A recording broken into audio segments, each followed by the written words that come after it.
There's always a lighthouse. There's always a man. There's always a city. Early during the summer of 2025, there was an announcement for an indie game by Lee Petty and Double Fine Productions about a living lighthouse. You know, Double Fine Productions, Day of the Tentacle, Psychonauts, Grim Fandango. I have played 2 of those, and I must say, ouch. Also, Grim Fandango has a lighthouse. So you're playing as a lighthouse in Keeper, and if you know me, which you probably don't, you know that I love indie games. I love funny, whimsical games that still manage to tell interesting and touching stories. So I will definitely be playing Keeper, because who doesn't want to play a living lighthouse in some weird eldritch hellscape on a journey to do, I still have no clue what, but it doesn't matter.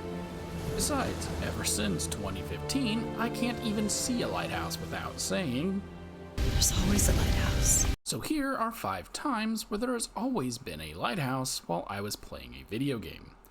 I'm not going to include any of the BioShock games themselves as games with lighthouses, for the obvious reason.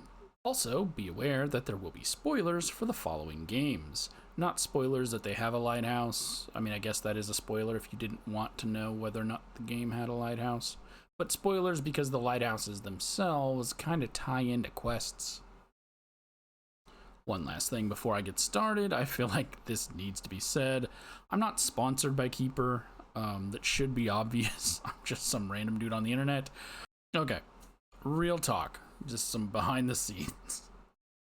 The first entry was supposed to be Mafia 3, because over the past year, since November of 2024, I think it was last year, 2024, I have been playing all the Mafia games to get ready for Mafia the Old Country. All 3 of them had a lighthouse. They were literally the originating idea of this before Keeper was announced. I played all 3 of them, there was a lighthouse, and I said, hey, there's always a lighthouse. Well, I didn't save my original Mafia 3 footage. And there's no chapter select in the game. And the game's so long. So, yeah. Instead, Dishonored. Just like how these game devs keep dishonoring me by not giving me the ability to replay a video game without having to wipe away an entire save and start fresh. During the ending of the game, regardless of the choices you have made, Corvo is sent off to Burroughs Lighthouse to confront the people who have, well, dishonored him. You know, the very man who was betrayed and framed for the murder of his lover, and who has killed every one of his targets. I mean, in all actuality, I did the non-lethal eliminations. But forget that. That's not fun. That if I talked about just walking to the top, you don't walk to the top. Going straight to the top without any killing, it's just, there's no fun in that. So I killed them. Killed them all. Because past me was smart enough to have left a separate save file where I was at the end of a Chaos playthrough. Man, I love past me. So, when Corvo reaches the lighthouse, Samuel tells him that the 3, what's the polite way of saying assholes? Jerks. The 3 jerks have started fighting each other. Then he kicks me off of his boat and says he's disappointed. I'm warning you, Corvo. Out of the boat. I am not on your boat. And then he alerts the guards. No better than these traitors. I wanted so bad. Like, I love Sammy. Alright? Great character. I wanted so badly to throw some rats in the boat as he was driving off. But apparently you can't put rats in the boat. Nice. So, Sammy, it looks like you're just gonna get shot. And honestly, I'm still a little mad at him because during my most recent playthrough, I didn't connect this when the game first came out, but why didn't he warn me at the end of the Lord Regent mission before we head back to the Hound Pits pub that they were gonna betray me? Because then I could have shish kebabbed all three of them and been back to Emily in time for tea. Come on, Samuel, think. In the starting area, you can find 2 of your 3 targets. Martin and Trevor are bickering over who gets to taste my blade. Corvo, alive and well. I suspected you'd show up here for the final squad. Poor girl. Excellent! Not so proud anymore, are you, Martin? Go get him, Corvo! Corvo is going to cut your head off! Since Pendleton has never worked a day in his life, Martin is my first choice. Here to add me to your list? To write my name across the ground in blood? I'm not gonna plead innocence. When we dug you out of Coldridge Prison, we had the best of intentions. We'd find Emily and strike against the Lord Regent. But once we started ordering deaths, blackmailing those in power, and all the other things you're not supposed to do, well, I guess it just became a habit. It's a hard thing, holding the keys to the Empire in your hands. It weighs on a man's mind heavily. Curse Havelock and Pendleton as fools. Curse me as well. I can't stop you from going after Emily, but I'm not going to give you the privilege. You know what, that's my bad, bro. I kind of fired prematurely. So now it's on to Pendleton, and it turns out that Trevor is already dying. I mean, look at the man. Corvo, I knew you would get here. Well, you're too late. I'm already dying without your help. A stray bullet. I'll never know whose. What could I offer you anyway? You want money? Well, I'm broke. Women, maybe? Everyone knows you were screwing the Empress. You like noble women. You should meet my cousin Celia. Yeah, that'll happen. Finally, it's off to confront Havelock. Instead of waiting in the sitting room for me with a nice glass of whiskey, he has taken Emily and ran up to the top of the lighthouse. If approached, he threatens to jump with Emily to kill them both. Well, Emily has my genes and her godfather the outsider on her side. So here's a little something I learned from my travels through Tamriel. While wandering around Solitude and Skyrim, an Argonian named jaree-ra can be heard calling out for attention. So, being the polite Khajiit that we are, we can stroll on over. You look new. I'm new too. I think we could be friends. He's looking for friends. And you know what? I really need friends as well. Everyone else around here seems to be trying to chop off my head, wanting me to fight in their stupid war. If you're looking for opportunities to make some coin, well, I'm your man. Well, I am a Khajiit, and I don't have any coin. Plus, friendship. Jaree-ra, why don't you go ahead and tell me what it is you need me to do, because I am very impressionable and desperate for validation. What? I knew you looked like a clever one. With the war, many more ships come through these docks, loaded with weapons and pay, but few people, and they pass through dangerous waters. We have an interest in one of those boats, the Ice Runner. The Solitude Lighthouse will be guiding it in, but if its fire were to go out, the Ice Runner would run aground. Turns out that he needs someone to sneak into the lighthouse to snuff out the fire. It's just a prank, bro. Putting out the fire at the lighthouse is extremely easy. You don't even have to go inside. Just walk up the stairs, blow it out like a candle on a cake, and you're done. With the fire extinguished, it's time to get down to the docks and meet up with JR and see how the prank went. He mentions that his sister is at the wreck of the Ice Runner and is waiting for me. She's probably just making sure that nobody got hurt because JR did promise that everyone would be okay. On arrival at the wreck, we are told that we need to navigate to the bottom of the ship to meet Deja. So there appears to be some kind of misunderstanding. Unfortunately, I have to put my best friend's sister down, but on her body is a note from JR that says, "Sister, once you have picked up the packages, send them to me at Broken Oar Grotto. The fool who did our work at the lighthouse should arrive shortly thereafter. Make sure he is taken care of." Okay, so he wanted her to take care of me. I think it's time for the two of us to have a chat. I don't think this friendship is really going to work out. The note said that JR was chilling at a place called Broken Oar Cavern. With more stealth, it's not long before I'm face to face with JR. First you murder my sister, then you massacre my men. To oblivion with your loot. This ends now.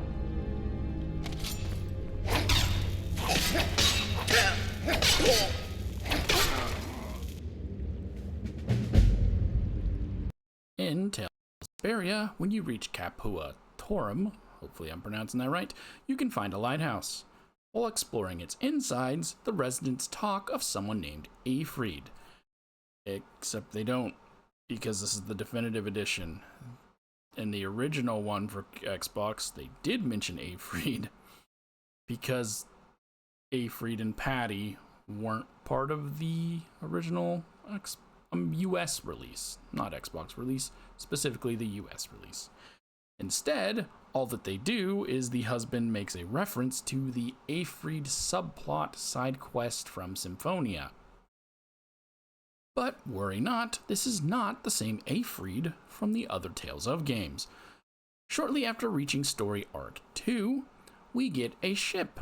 But unfortunately, we haven't even had it for that long before we crash into something while traveling through the fog. Some help that lighthouse was, I honestly don't even think it's turned on. But it turns out we crashed into another ship.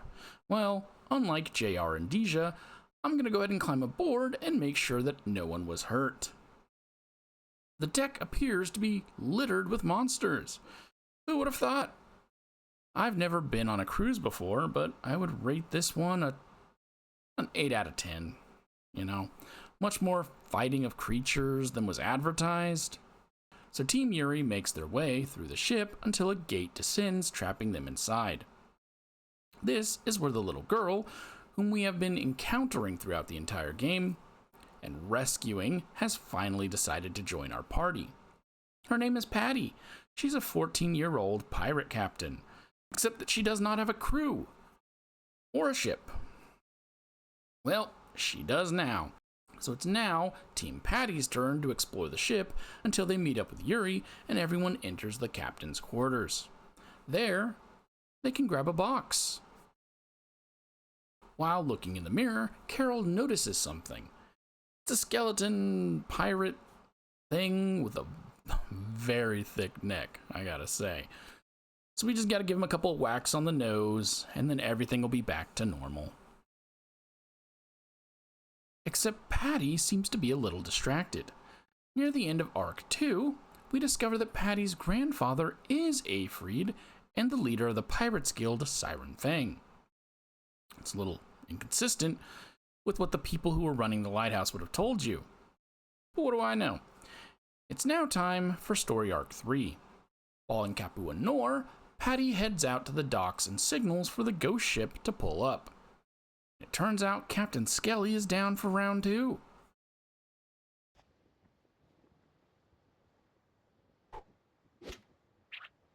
Looks like we don't have time to chit-chat. Cypher, we're settling this here and now. It turns out Patty was Aifried the entire time. And this skeleton man was her first mate. Her grandfather let her create a guild to go around and explore the world. All she had to do was bring around her godfather. During their final adventure together, Cypher and the rest of Siren Fang were mutated somehow by, I'm guessing, the clear cyano crystal that they find on the Atherum, and turned into these skeleton beings. Well, only Cypher seems to have reached that level of becoming a thick-necked skeleton, because he executed the rest of the crew before they would be forced to live a life of torture and immortality. This honestly makes zero sense, because nowhere else in the game does anyone mutate and turn into a monster. I think this is tying back into Symphonia. You've done so much for me, protecting those scallywags in Siren's Harbor, and you've always supported me. But... and now, it ends.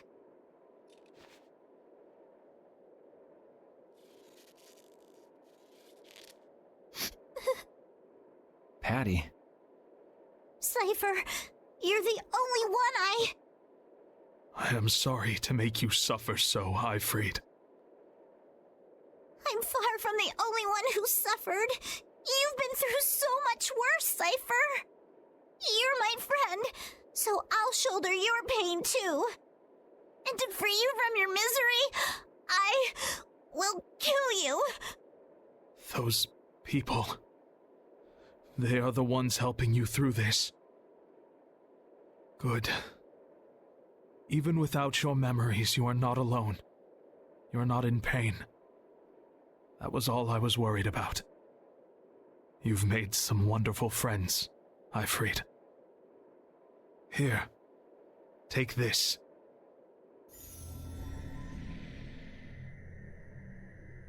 The Maris Gemma.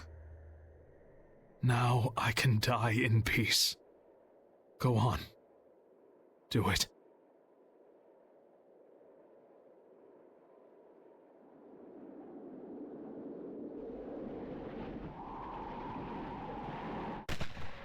Have you ever noticed how lighthouses are always near the water? Oh, what the hell is that? Oh man, please tell me you see that, guys. Do you see that? Becky, there's a lighthouse right there, right? Right, Becky? Steve! Oh God. Oh God. Stay calm. Stay calm, man. Stay calm. Oh, you're up too high. There's no water around. There's no boats around. It's not a lighthouse, you idiot.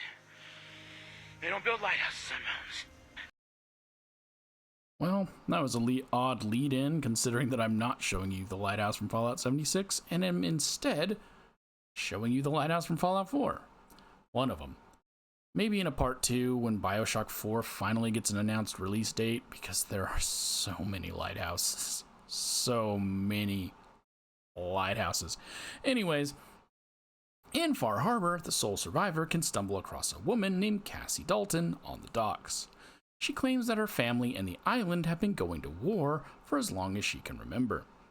Cassie needs someone young and spry to help her get revenge on the denizens of the island for what it has done to her family. Well, I'm 35, and that's still young, right? Jeez, poor Raven's getting too old for this.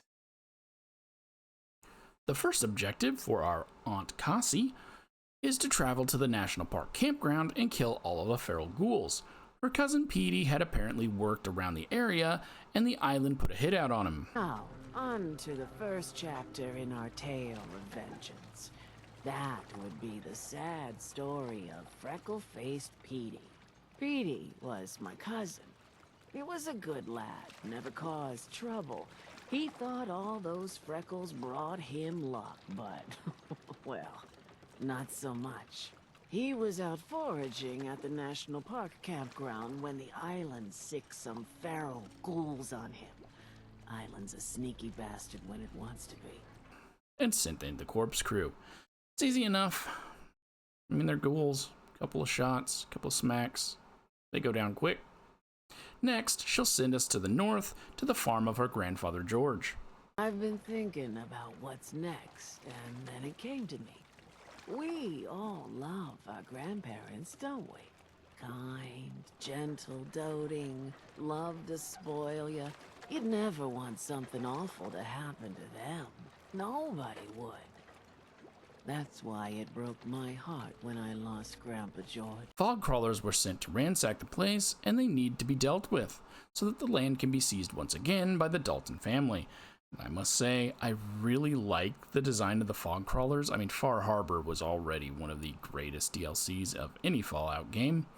It's kind of like a coastal Deathclaw, and I also forgot that there was only one fog crawler at this location. They didn't send multiple. Anyways, once we've wiped out the crawler, we can claim the farm for ourselves and return to Cassie. She then tells us we have one final mission. What happened? My late husband, Daniel, was the best fisherman this island ever saw. He and his crew had a favorite fishing spot out by Brooks Head Lighthouse. One day, a day I'll never forget, I see Danny's boat pulling up with his crewmen all shouting and carrying on. Turns out some trappers moved into the lighthouse. No doubt because the island told them to. They're all crazier than a bag of mole rats. Their leader was having a little target practice. Shot Danny right between the eyes. Killed him, just like that. The island took her husband. A group of trappers attacked and killed Danny up around Brooks Head Lighthouse. Say no more. Down on the southernmost part of the island, we can find it.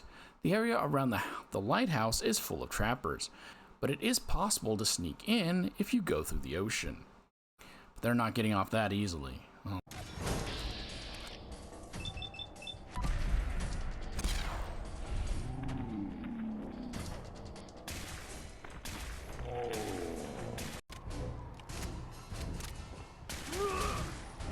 It's finally done.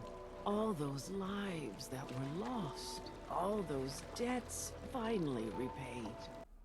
And speaking of family, in the Rogue Prince of Persia, a roguelike, the Huns have captured your family and it should be begun, slowly killing them. Throughout the game, you have to find clues, give up, return to the oasis, and then head back out to put those clues to use. I'm guessing I was meant to die more than I actually did. But anyway, the final family member that I have to find is my father Perose, your father, the prince's father. Shouldn't be referring it to as me, because it's not me. With no clues of his whereabouts, the prince heads off to the palace and up to the stained glass painting of his family, next to his parents' bedroom. The prince's actions of saving his mother and his brother have changed history, and the mural is now smashed. It turns out that your father may or may not have gone out this window and over the edge to, I'm assuming, a cliff below or maybe the ocean. But he didn't. The prince states that there is a trail of blood next to an obvious door that he has never seen before. I mean, it's kind of obvious. But the mechanism that used to open the door is missing its lens. You see where this is going. Back to the camp.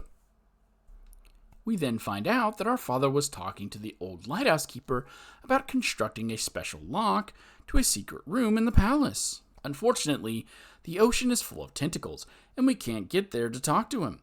So, from the port, we need to give up again to gain access to the public bathhouses that are exactly one location behind where we currently are. I don't know why the prince can't just turn around and go the other way, back to the bathhouses that are probably in the same area near the port. You can just walk over. It doesn't matter. Moving on. From the camp, the prince makes his way back to the bathhouses and encounters a Hun general named Atlan? I keep wanting to say Atlan. I'm pretty sure it's Alton. Turns out, the Blight has turned him into an octopus man. Kind of like a centaur, but an octopus. Kind of like Donald Duck when you go to, is it called Atlantis? Wherever the Little Mermaid takes place in Kingdom Hearts, but, less hot. Once we've turned him into calamari, the prince can finally head back to the port and take a boat to the lighthouse. Wow. What a view. I should probably go and find my father. Also, it turns out that the lens wasn't even in the lighthouse. It was in a ship that you find that you can interact with when you're just exploring the port of Sifu. But the prince didn't even take notice of the giant lens that was just in an easy-to-find crate.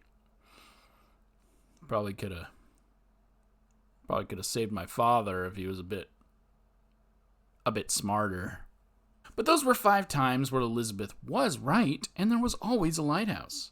And as I stated at the very beginning, there are many more lighthouses in many more games. And I'm going to play Keeper.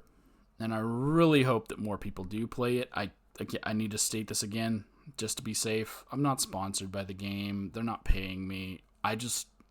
When I saw it, I knew it was a game that I wanted to play. And I just hope more people play it so that we can get more games like it, you know? Because I noticed that if there's not a voiced protagonist, that people won't play a game because they don't want to read, and it's very disappointing. But yeah, I'm really hoping more people play it.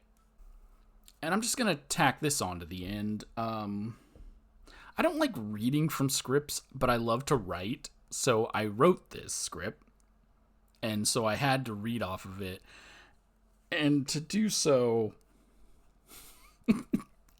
I kind of partook in some dark beverage. You know what I mean? Some alcohol. I drank a little bit of alcohol just to get loose enough to read it because I don't like to read scripts. But I've had these ideas for this channel since the beginning of COVID, and I haven't used them. I've been putting them off and putting them off. I've been recommending them to a list channel that I watch, and they have actually used at least 2 of my ideas.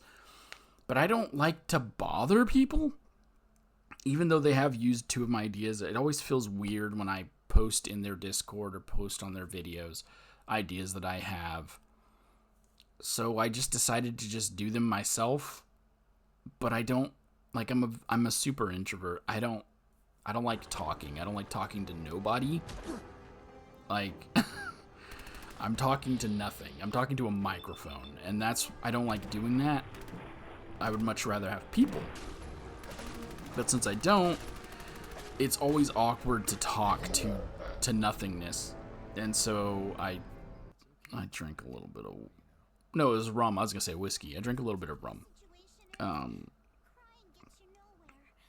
But the more I do these, the more it's going to loosen me up. The more I'm going to be able to talk. So if you did enjoy this, like, let me know. Because I have so many of these ideas. I have at least... Sorry, I'm going to look it up real quick. I have a spreadsheet. I have at least... Oh, whoops. Gotta scroll over. 164 ideas, and that's not including duplicates, that I need to just do. At 162 if you take away the 2 that the channel that I've recommended to used. But yeah, I really hope you guys enjoyed it. I just come up with these dumb ideas that I think are funny. I love to write. I wanted to make them. And that's it. I just wanted to share it.